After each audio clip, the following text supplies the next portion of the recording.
असं देखील त्यांनी घोषणा केलेली आहे. त्यामुळे माझी दोन्ही समाजाला माझी विनंती आहे की शासन दोन्ही समाजाच्या हिताचा विचार करेल.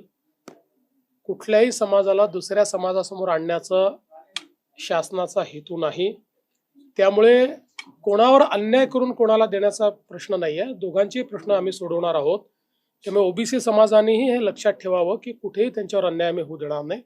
आणि मराठा समाजाने हे लक्षात घ्यावं की आम्हीच सोडवले आहेत सगळे प्रश्न, दुसरे कोणी सोडवले आहेत सांगावं कोणी सोडवलेले आहेत. मराठा समाजाचे प्रश्न आमच्या सरकारशिवाय, म्हणजे मी मुख्यमंत्री असताना, शिंदेजी मुख्यमंत्री असताना तेव्हाच सुटले आहेत. बाकी कधी सुटले प्रश्न, आणि आम्हीच सोडवणार आहोत. ही आंदोलनं शमलेली आहेत.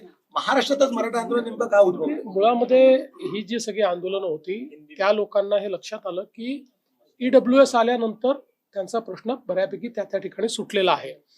आपल्याकडे कदाचित ती EWS ची मानसिकता तयार झाली नाही आणि त्याच्यामुळे काही प्रश्न कॉम्प्लिकेटेड आहेत. पण आता आपण तोही प्रश्न सोडवलेला, आपण आरक्षण दिलेलंच आहे आणि कोर्टात अजूनही ते टिकलेलं आहे.